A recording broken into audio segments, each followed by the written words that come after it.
were selling way more than what we had in stock. We have people who have not received their Black Friday orders. From a business point of view, I regret that this happened. Why do we have the situation where they're not getting customer support in the time frame? There's also a good reason for that. Do you understand how consumers will be cynical of that and think, why in hell did they even stop? And I think what people will find very frustrating, and I'd be interested to know what your thoughts are. It is their top priority, and I'm happy that they did that. I'm sorry for both sides. Actually, it did not lead to really make more profit. It's rather the opposite. Difficult question, but I think it is a difficult question. Hello, I'm Thomas, CEO of Fanatec Endor AG and also the founder of Fanatec, doing this since 27 years. And you might have noticed that we have a difficult situation at the moment, and I'm happy to give you some statements and also answer some questions which a lot of you might have, and to clarify what's going on. So welcome everyone, I'm Kireth, here on the Kireth YouTube channel, also running the SimDoctor website and SimDoctor newsletter. I'm here at Fanatec to basically put your questions towards Thomas, the CEO of Fanatec. We know that a lot of you have been frustrated about orders and customer service, and I've actually put together a list of questions that we're going to go through. So hopefully you're going to find this very interesting, and it's just going to be Fanatec's side of the situation. Just a little bit of context, I'm not affiliated with Fanatec. I don't have any Fanatec affiliate links. I don't make any money from selling Fanatec products. So I'm not really incentivized to be too favorable. Fanatec are going to reimburse me my flights here to Munich. It's important you know that, but just wanted to give you the context. So Thomas, I thought we'd start off with just a brief, if possible, history of Fanatec. You founded it, you run it. What's the philosophy like? How big is the company? So people can get an idea of what Fanatec really is. Well, I mean, I founded this company 27 years ago because at that point there was not much in sim racing equipment, I was always a fan of racing gear and racing games, and always trying to improve the products especially in two directions, either to make it more realistic or to improve performance, and if you can do it, of course, both. And I think over the years we came up with a lot of innovations. I mean, the first universal hub, the first multi-platform steering wheels, the first load cell pedals, first mass market direct drive wheels, wheelbases, etc., etc. And I think we pushed the boundaries and the limits at the same time as the software companies did. I'm very proud that we played our role to push sim racing to the level what we have now at a very highly professional level. And how many people roughly work for Fanatec? We're here in Munich. Do you think it's a big company? Is it a small company? Is it a company operating sort of beyond its scale with a family feeling? What's the sort of culture here that you would like to think you have at Fanatec? Well, I mean, we've grown quite a bit. I mean, we're now 180 people here in Landshut and another 30 people around the world. So it's becoming a little bit bigger. We used to be when we were a small team and more with a startup feeling. I'm trying to keep this startup feeling, but we obviously need to be better organized and bring in more processes, etc., so that we avoid mistakes. This is exactly the phases we are in at the moment, because in the recent years we were growing from basically from 40 million turnover to now 120. So it's quite some step being the market leader in high-end sim racing equipment, and we are now in the phases where we a little bit of consolidate ourselves, improve our organization, and get better organized, and just so that we can manage the further growth, because that's exactly what's still going on. Demand is still very strong, and I'm very happy for that. But obviously, we need a way to better manage everything. Yeah.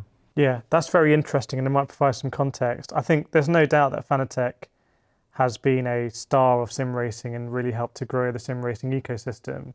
But as of right now, the sentiment of customers and the sim racing community is very negative with Fanatec, I would say, or it appears that way online. I was also reading the investor statement that came out yesterday that talks about the negative EBITDA at the moment, talks about some chip issues and having to push forward revenue. So why have we got to the situation right now where we have people who have not received, as we record this in end of January, received their Black Friday orders? Why do we have the situation where people feel they're not getting customer support in the time frames that they expect? So the situation with Black Friday was basically that our systems did not work properly. We have our webshop system, which was showing some inventory, and and we also have our ERP system, which is showing the actual inventory, and usually those two systems sync with each other. At that moment, something went wrong. So that means that the webshop was showing a way bigger inventory than the ERP system, and this led to the situation that we were selling way more than what we had in stock. So this was definitely not we made on purpose. It was a technical problem, and there was not much we could do about it. Yeah. Do you understand how consumers will be cynical of that and think Fanatec must have just taken as many orders as possible to get the money in and then tried to work it out? That would be the obvious reaction from consumers, to think, well, Fanatec were very happy to accept these orders. I could understand this, but on the other side, it would be extremely short-sighted from us, because I mean, some of those orders were with a heavy discount, so we don't even earn money on that. So now we have to airship them in, produce them again only for this purpose, and we don't even earn money on that. So it's from a business point of view, I regret that this happened, because it did not lead to really make more profit. It's rather the opposite. So just to make sure I understand, and then the viewers will understand as well, I think. Black Friday offers came out from Fanatec, very generous offers a lot of the time, which is not always the case with Fanatec, but this time it was high discounts. You have your traffic light on the consumer shop, which is green, orange, red for available in stock or pre-order or out of stock. People were submitting orders, including on the very heavily discounted, which you presumably wanted a limited run, otherwise you'd be selling at cost. But there was no sync, so you ended up accepting all these orders, and now you are fulfilling them, as many as were submitted, even though they were out of stock really. I mean, basically, we sent out an email to all affected customers, and we gave them a choice and saying, okay, do you want to cancel your order, or do you want to wait? Did you explain that at the time in the email about the sync issue? Yes. Okay. Yeah. Well, actually, not in detail, but basically that we gave them the customers this choice. Thankfully, most of our customers wanted to wait. I mean, it's a hell of a deal, yeah. So and that means that we are now fulfilling those orders. I mean, there are several products affected. I mean, I think mostly it was Q2 and in combination with the V2.5X, the Formula wheel, and the DD1s. I mean, these were, I think, the three main products which were affected, and now we all gonna ship them in as soon as they come in, but latest in March everything should be fulfilled. So that's my next question. Are there any 2023 Black Friday orders still outstanding? And if so, when do you hope they will be shipped? I did see in your investor relations statement yesterday that there was a line about the pre-orders are now accurate, or the delivery times are now accurate. Is that for deliveries? That for orders placed now?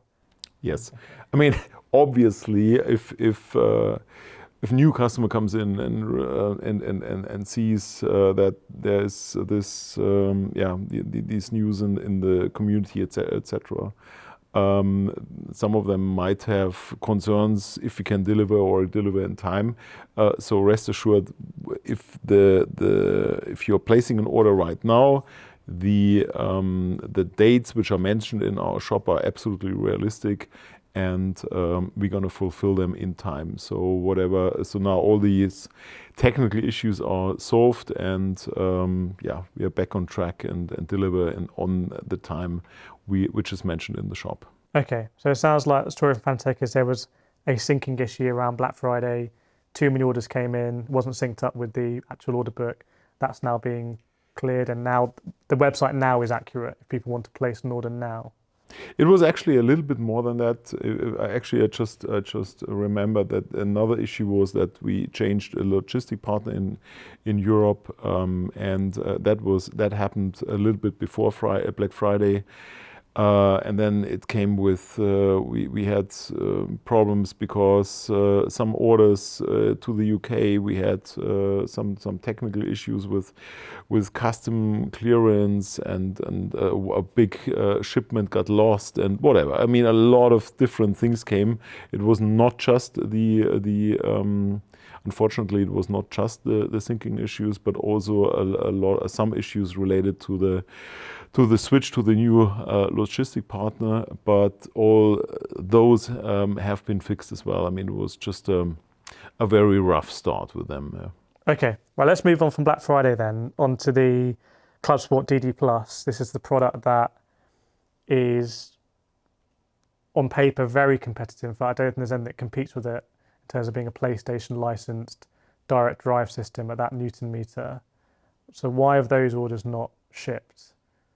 Okay, so in order to understand that, I think I need to give you a little bit insight of what it takes to have a PlayStation product license. So a PlayStation product needs to go through an intensive licensing process, and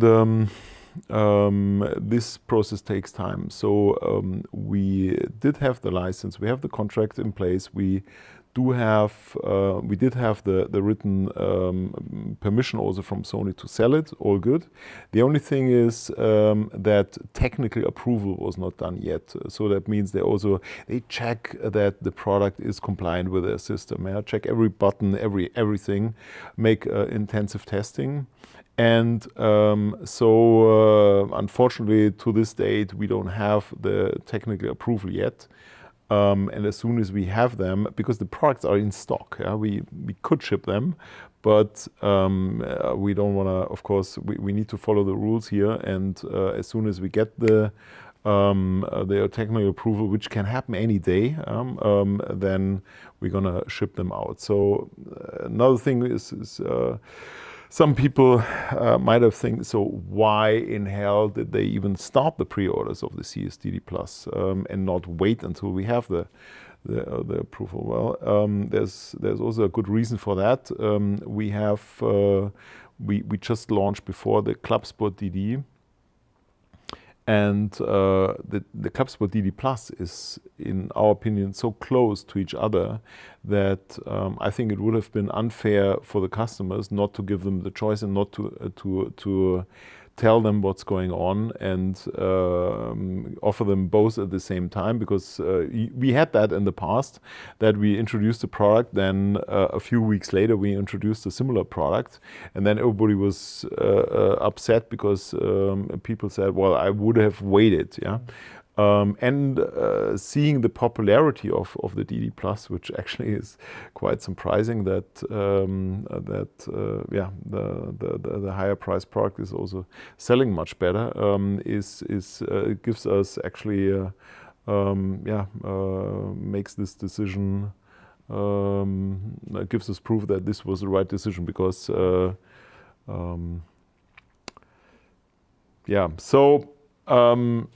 we can now only push that we get this license. We are in close contact with them.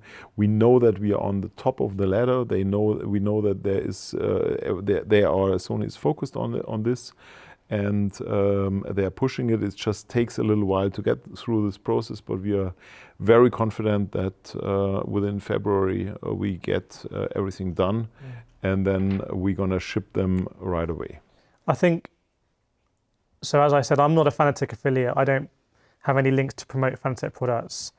I still get so many comments from people talking about the ClubSport DD Plus. It's a real painful thing for people because it is an expensive product.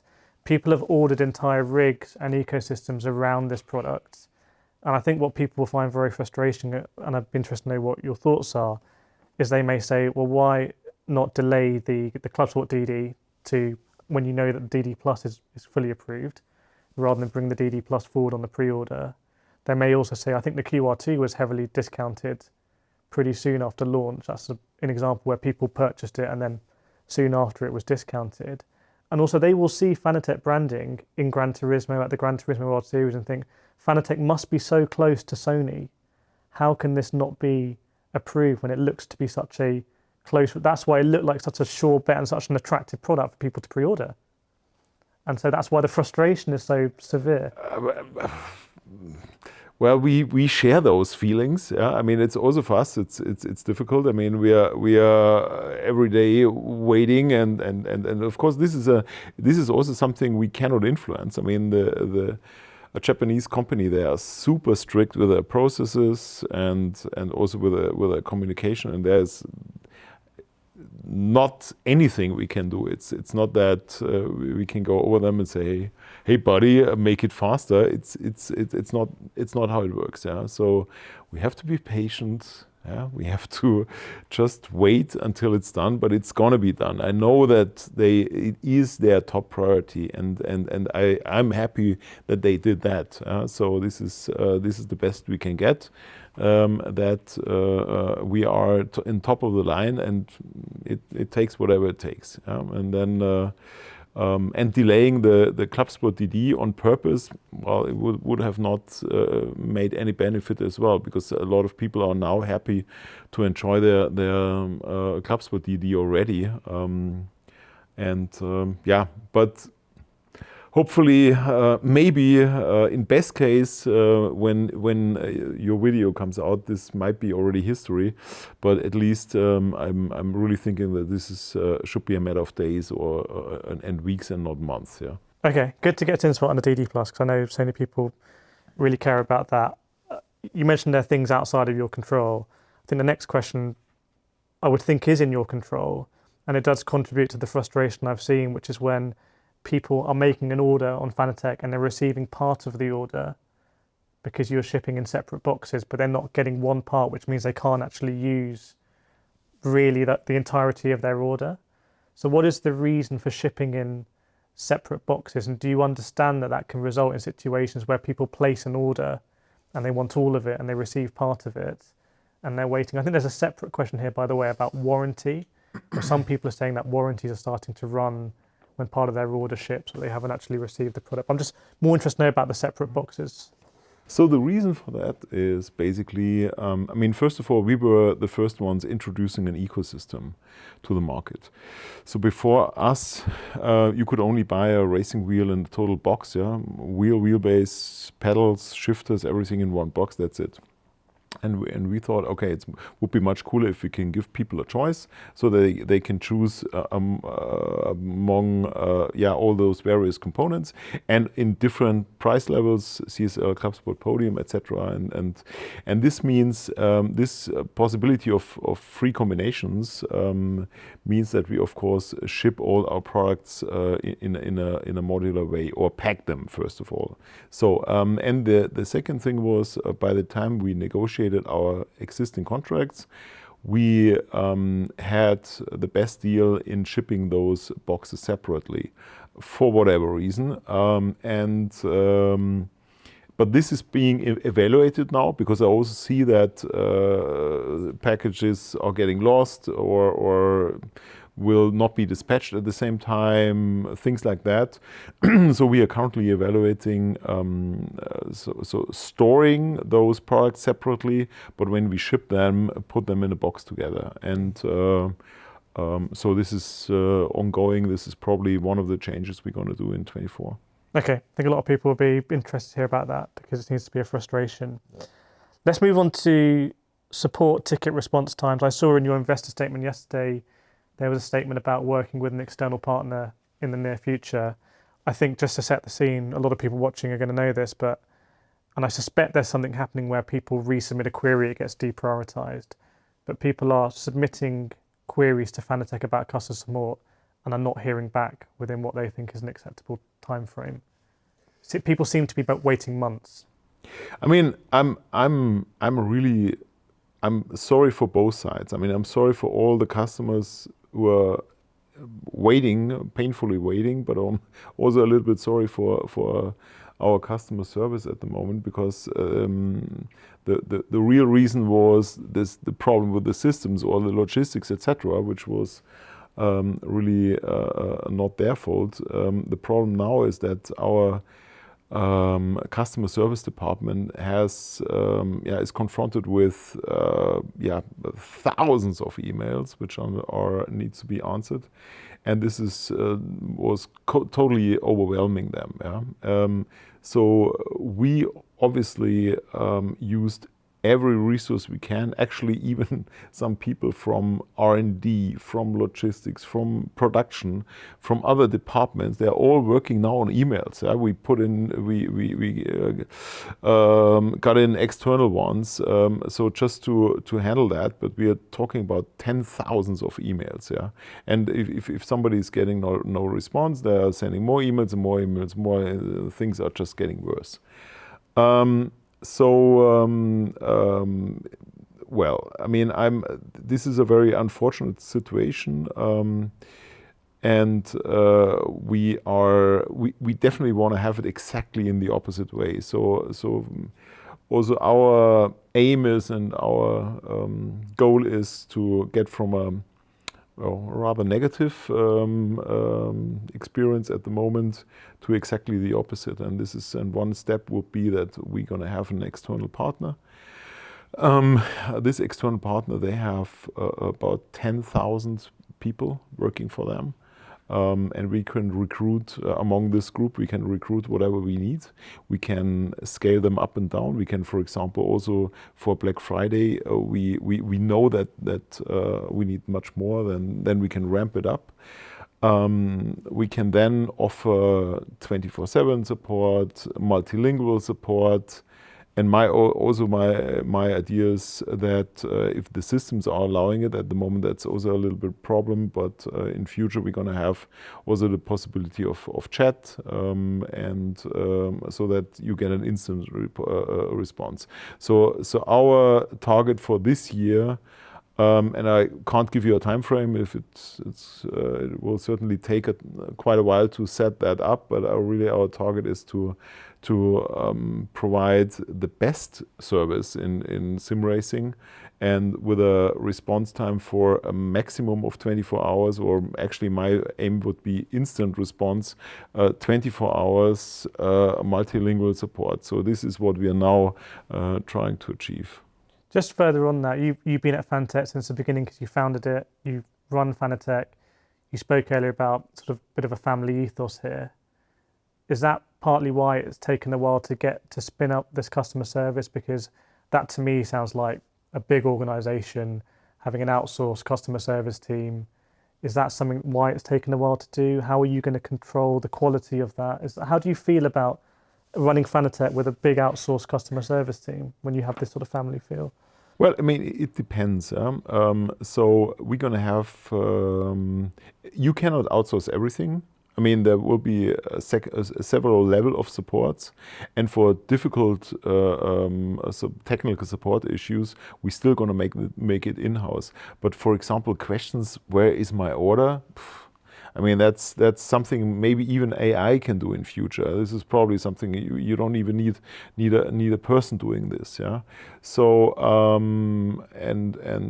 so this is so it depends on what we are outsourcing.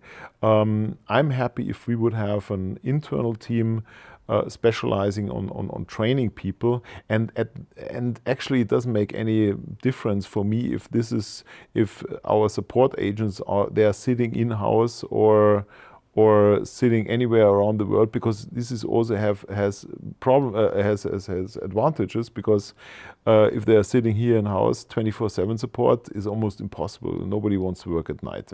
So, but if you can work with teams in Asia, in USA, etc., then this is quite a big advantage for everybody.